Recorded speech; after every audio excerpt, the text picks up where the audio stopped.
अस्सलाम वालेकुम and welcome to my YouTube channel learning skills. Hello दोस्तों, क्या हाल है आप सबका। उम्मीद करता हूँ कि आप सब खैरियत से होंगे। एक नई वीडियो के साथ आपकी खिदमत में हाज़िर हूँ। आप देख सकते हैं कि 12:05 हो चुके हैं। तो मैं ये वीडियो काफ़ी टाइम से जो है ना कोशिश कर रहा हूँ बनाने की। तो आखिरकार मैंने ये वीडियो आप बना के आपकी खिदमत में हाज़िर हुआ हूँ। ये है STA301 असाइनमेंट नंबर 1 की सॉल्यूशन जो कि आपको मैं बताने जा रहा हूँ। तो सबसे पहले इसमें मैं आपको क्वेश्चन बताता हूँ, जो कि पहला क्वेश्चन है कि compute the geometric mean and harmonic mean for the following distribution of annual death rate. तो हमने इसमें क्या डिफ़ाइन करना था कि हमने एक ज्योमेट्रिक मीन और हार्मोनिक मीन इनको डिफ़ाइन करना था एक एनुअल डेथ में, ठीक है ना। तो सबसे पहले हमारे पास जो है वो मीन हमें गिवन था। मीन 3.95, इसी तरह 4.95, 5.95, 6.95 अप टू 13.95, यानी इसमें एक पॉइंट का डिफरेंस है। तो ये 3.95 से लेकर 13.95 तक है। इसी तरह फ्रिक्वेंसी हमारे पास है 1, 4, 5, 12, 13, 12, 19, 13, 10, 6, 4, 1। तो सॉल्यूशन हमने निकाली है। सबसे पहले हमने ज्योमेट्रिक मीन का फार्मूला लेना है। ज्योमेट्रिक मीन का जो फार्मूला है वो है एंटी लॉग, उसके बाद summation F log of x divide by summation F. तो एफ़ को मैंने बता दिया आपको, फ्रिक्वेंसी है ये, और समीशन लॉग ऑफ एक्स हमने निकालना है। उसी तरह समीशन एफ़ की वैल्यू हमने ये टोटल कर देनी है नीचे वाली, और ऊपर जो है हमने एफ़ को लॉग ऑफ एक्स के साथ मल्टीप्लाई करना है, फिर हमने उसको लॉग लेना है, फिर एंटी लॉग लेना है, ठीक है ना। तो यहाँ पे मैं करता हूँ कैलकुलेटर ओपन, आपको बता देता हूँ साथ साथ।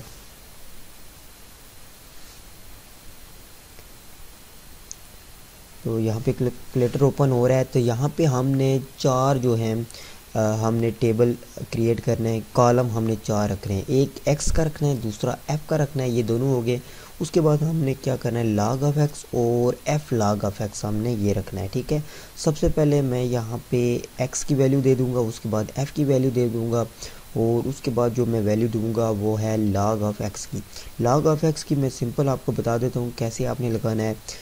देखें यहाँ पे x की वैल्यू है 3.95, यहाँ पे मैं लिखूँगा सॉरी, यहाँ पे मैं लिखूँगा 3.95। तो इसका मैं जब लॉग लूँगा यहाँ से, तो इसकी टोटल वैल्यू आप देख सकते हैं 0.5965, 0.5965। तो आपने ये total value log of x की लिख देनी है। उसके बाद आपने क्या करना है, मल्टीप्लाई आपने करना है इसको। यहाँ पे है 1, तो यहाँ पे मैं कर रहा हूँ 1, तो आंसर इसमें आएगा हमारे पास वही 0.59695। इसी तरह नेक्स्ट जो है आपने इसी तरह करना है, लॉग ऑफ एक्स लेना है, यानी 4.95, यहाँ पे मैं कर रहा हूँ 4.95 मल्टीप्लाई सॉरी लॉग उसका जब मैं लूँगा तो ये है 0.69। तो 0.69 इसको जब मैं 4 के साथ मल्टीप्लाई करूँगा, यानी मैंने एफ़ लेना है। एफ़ मतलब कि हमारे पास 4 है यहाँ पे। तो लॉग ऑफ एक्स के साथ जब इसको मैं मल्टीप्लाई करूँगा, तो यहाँ पे मेरे पास जो आंसर आएगा मैं आपको बताता हूँ। यहाँ पे मैं 4 कर रहा हूँ 4, और ये जो आंसर है वो है 13 पॉइंट समथिंग। यहाँ पे मैंने एक गलती कर दी है, वो मैं आपको बताता हूँ कि मैंने क्या गलती की है। तो जस्ट मैंने 4 को मल्टीप्लाई करना है, मल्टीप्लाई 0.69, तो यहाँ पे जो मेरे पास आंसर आएगा 2.75, ठीक है। तो ये हमारे पास आंसर आ जाएगा। इसी तरह हमने जो करना है नीचे जो है टोटल एंड हमारे पास है एफ समीशन एफ़ के। समीशन एफ़ हमने क्या करना है, इनका टोटल ले लेना है ये सारे का, ठीक है। इन सब का जब टोटल लेंगे तो हमारे पास ये 88 आ जाएगा। और उसके बाद हमने इनका क्या करना है, एफ़ लॉग ऑफ एक्स निकालना है। एफ़ लॉग ऑफ एक्स ये है हमारे पास। जब हम इनको टोटल करेंगे तो हमारे पास आ जाएगा 82.50615, ठीक है। ये किसका आया है टोटल, ये इनका है, इनको, ठीक है ना, हमने इनको टोटल किया है तो ये हमारे पास आ गया है, ठीक है, नीचे ये टोटल वैल्यू। फिर हमने इनको वैल्यू इसमें पुट कर देनी है और इसका एंटी लाग लेना है, ठीक है। लाग, एंटी लाग ये कैलकुलेटर में है, यहाँ पे लाग के ऊपर एक -1 सा बना होता है, वो एंटी लाग होता है, ठीक है। तो हमने उसको एंटी लाग निकाल देना है यहाँ से। तो एंटी लाग निकालने के बाद हमारे पास ज्योमेट्रिक मीन का जो आएगा वो है 8.66 आंसर, ठीक है। ये था हमारे पास ज्योमेट्रिक मीन। हार्मोनिक मीन हमने निकालना है सेकंड नंबर पे जो हमें गिवन था, वो हमने summation F divide by summation F multiply 1/x हमने निकालना है। सबसे पहले हमने same as it is x की वैल्यू और एफ़ की वैल्यू दे देनी है, उसके बाद हमने 1/x निकालना है। 1/x मैं आपको बताता हूँ आपने कैसे 1/x निकालना है। जस्ट आपने यहाँ पे करना है, मैं आपको बताता हूँ, यहाँ पे लिखा हुआ है 1, ठीक है, 1 और डिवाइड बाय हमने x निकालना है, ठीक है ना। 1 डिवाइड बाय x, x की वैल्यू है 3.95, 3.95। तो हमारे पास जो आंसर आएगा वो है 0.2531, यहाँ पे देखा 0.2531। तो ये है 1/x। और 1/x के बाद हम क्या करेंगे, हमने एक और टेबल कॉलम बनाना है, एक बनाना है x, दूसरा f का, तीसरा जो होगा 1/x का, चौथा जो होगा वो f मल्टीप्लाई 1/x। क्योंकि यहाँ पे देखिए हार्मोनिक मीन में f मल्टीप्लाई 1/x है, तो यहाँ पे मैं करूँगा इसको मल्टीप्लाई किसके साथ, यहाँ पे मैं इसको मल्टीप्लाई करूँगा 1 के साथ। तो 1 के साथ जब मैं मल्टीप्लाई करूँगा तो हमारे पास आंसर तो वही आएगा, ठीक है। नेक्स्ट भी इसी तरह हमने इसको इसी तरह मल्टीप्लाई कर देना है। फिर हमने क्या करना है, समीशन एफ़ हमने इनका टोटल लेना है, समीशन एफ़ का टोटल लेना है, ये 88 है। और एफ़ मल्टीप्लाई 1/x का जब हम मल्टीप्लाई लेंगे तो ये हमारे पास आंसर आ जाएगा 10.50 इसका। फिर हमने क्या करना है, फार्मूले में वैल्यू पुट कर देनी है, सिंपल। तो 88 डिवाइड बाय 10.50, तो हम जब इसको करेंगे तो ये हमारे पास हार्मोनिक मीन आंसर आ जाएगा 8.3754। तो ये हमारे पास आंसर आ जाएगा। दूसरा क्वेश्चन देखते हैं, यहाँ पे लिखा हुआ है कि by using the following frequency distribution of the weights to applies find. तो हमने मीन डिवीजन फ्रॉम मीन हमने निकालना है। दूसरा हमने जो निकालना है वो है coefficient of the mean division from mean.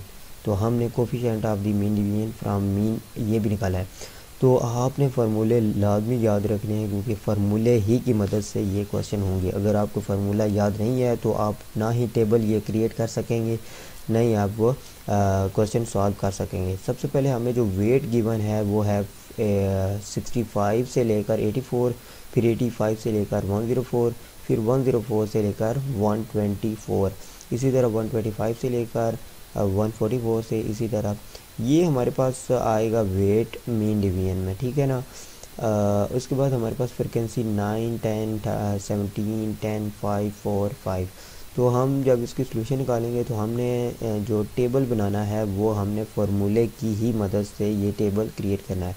हमें पता है कि मीन डिवीजन का जो फार्मूला है MD = summation F divide by D divide by sigma F. तो sigma F divide by D divide by sigma F. तो हमने सबसे पहले वेट्स का हमने एक कॉलम बनाना है, दूसरा हमने फ्रिक्वेंसी का बनाना है, तीसरा हमने बनाना है एक्स का, ठीक है। क्योंकि हमने वेट में से मीन डिवीजन हमने मीन वैल्यू निकाली है, वो हमने एक्स लाजमी लिखना है, ठीक है। यहाँ से हमने मीन के वैल्यू निकालनी है, ठीक है ना। तो उसके बाद हमने एक दूसरा नंबर पे निकालना है एफ़ और एक्स का, यानी हमने इनको मल्टीप्लाई करना है। ये हमें कोफिशिएंट ऑफ मीन डिवीजन में काम आएगा। ये देखें कोफिशिएंट मीन डिवीजन का जो फार्मूला है वो है हमारे पास sigma F divide by sigma F. तो इस वजह से हमने एफ मल्टीप्लाई एक्स की वैल्यू भी निकाली है। अगर हम सिर्फ मेन डिवीजन निकालते तो हमें एक्स की ज़रूरत यहाँ पे नहीं पड़ती, लेकिन हमने इसके साथ coefficient of the mean division निकाला है, जिसका फार्मूला है sigma F divide by sigma F x divide by sigma F. तो हमने इस वजह से एफ और एफ एक्स की वैल्यू हमें निकाली। उसके बाद हमने क्या निकाला है, एक्स माइनस हमने एक्स बार हमने निकालना जो कि हमारे पास डी की इक्वल होता है। ठीक है, डी का जो फार्मूला है वो है D is equal to X minus X बार।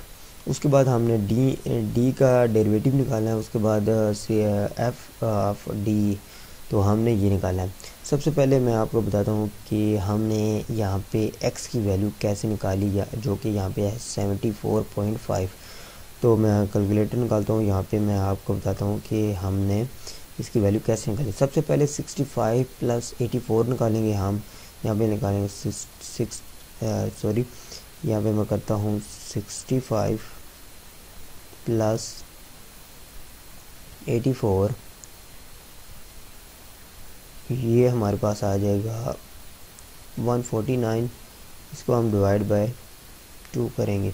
ठीक है, तो यहाँ पे देखें 74.5 आ गया। ये इसका मतलब ये है कि हमारे पास मीन डिवीजन आ गया जो कि है 74.5। इसी तरह हम दोनों को वेट इन दोनों को ऐड करेंगे और डिवाइड बाय 2 करते जाएंगे एंड तक। ठीक है, तो ये हमारे पास x की वैल्यू आ जाएगी। इसके बाद हमने x क्योंकि fx निकालना है तो हमने इसको करना है मल्टीप्लाई 9 के साथ। जब मल्टीप्लाई करेंगे तो हमारे पास आंसर आ जाएगा 670.5। तो 670.5 यहाँ पे आंसर आ चुका है। इसी तरह हमने x और x मार निकालना है जो कि है हमारे पास 74.5। तो हमने इसको मल्टीप्लाई करना है x मार्ड यानी d के साथ। तो ये कैसे होगा, कोफिशिएंट ऑफ वेरिएंस आप देख सकते हैं यहाँ पे कितने हैं। यहाँ पे मैं आपको बता देता हूँ कि हमने इनको करना है 74, तो यहाँ पे 28, 8, 12, 32 यहाँ पे देखिए इंक्रीज़ हो रहा है। ठीक है, तो हमने इनका आपस में देखना है कि जो सबसे स्मॉलेस्ट वैल्यू कौन सी है यहाँ पे। ठीक है, उन स्मॉलेस्ट वैल्यू को हमने इनके साथ लेस करते जाना है। ठीक है, इनके साथ लेस करते जाना है। -48 है, इस तरह 28। उसके बाद हमने डी डेरिवेटिव निकाला है। इसका ये मतलब ये है कि माइनस को प्लस कर देगा, ये जब माइनस को प्लस कर देगा ये 48 आ जाएगा, 28 आ जाएगा, 8 आ जाएगा, 12 आ जाएगा, और यहाँ पे 13 आ जाएगा, 52 आ जाएगा, और यहाँ पे 72। इसी तरह एफ़ को हम जब इसके साथ मल्टीप्लाई करेंगे तो यहाँ पे देखें 9 मल्टीप्लाई 48। तो मैं आपको बताता हूँ 9 मल्टीप्लाई 48, तो हमारे पास यहाँ पे आ जाएगा 432। यहाँ पे देखें 432 इसमें आ चुका है मेन डिवीजन। इसके बाद हमने इनका टोटल निकालना है सबका। यहाँ पे इसका टोटल निकालना है, इसका टोटल निकालना है, नीचे हमने टोटल लिखना है, इन सब का टोटल निकाल देना है, और इस फार्मूले में हमने उस टोटल को पुट कर देना है। यहाँ पे देखें एफ़ ऑफ डी जो हमारे पास टोटल आया है, यानी इसका जो टोटल आया है वो हमारे पास आया है 1696। उसके बाद हमने एफ़ का जो हमारे पास टोटल आया वो है 60। इन दोनों को हमने डिवाइड निकालना है, तो हमारे पास जो आंसर आएगा वो हमारे पास मेन डिवीजन का होगा 28.26। तो ये आगे mean division. Coefficient of mean division का हमने जब निकाला है तो एफ ऑफ एक्स दोनों इनका सबका टोटल निकालेंगे, इनके नीचे लिखेंगे, तो उसके बाद हमने इसमें पुट कर देना है। ठीक है, तो यहाँ पे एफ ऑफ एक्स है 7350, और यहाँ पे सिग्मा एफ हमारे पास 60। इनको डिवाइड करेंगे तो ये हमारे पास आएगा 122.5। तो कोफिशिएंट ऑफ मीन डिवीजन हमारे पास होता है mean division divide by mean. तो मीन डिवीजन हमारे पास कौन सा है, हमारे पास मीन डिवीजन हमारे पास आया है 28.26 डिवाइड बाय हमने मीन जो हमारे पास है वो 122 है। तो आंसर है कोफिशिएंट ऑफ मीन डिवीजन वो है 0.23। तो उम्मीद करता हूँ कि आपको वीडियो अच्छी लगी होगी और समझ भी आ चुकी होगी कैसे इसको हमने STA 301 को सॉल्व करना है। इसके अलावा आपको अगर कोई भी असाइनमेंट की ज़रूरत हो, अगर ये आपको असाइनमेंट सॉल्यूशन आपको चाहिए, तो आप मुझे अपने मेरे चैनल व्हाट्सएप पे मुझे कमेंट्स कर सकते हैं, व्हाट्सएप पे मुझे टेक्स्ट भी कर सकते हैं, और इसके अलावा इस वीडियो के डिस्क्रिप्शन में आप मुझे कमेंट्स भी कर सकते हैं। चला मैं आपको व्हाट्सएप नंबर भी डिस्क्रिप्शन में प्रोवाइड कर दूंगा, ताकि अगर आपको असाइनमेंट की ज़रूरत हो आप मुझे उस व्हाट्सएप नंबर पे कांटेक्ट कर सकें। तो जस्ट आपसे रिक्वेस्ट है कि मेरे चैनल को सब्सक्राइब करें, और सब्सक्राइब करने के बाद जस्ट जो है ना बेल का आइकन आपने प्रेस कर देना है, ताकि आने वाली लेटेस्ट वीडियोज़ आप तक पहुँच सकें। Thank you so much for watching my YouTube channel learning skills.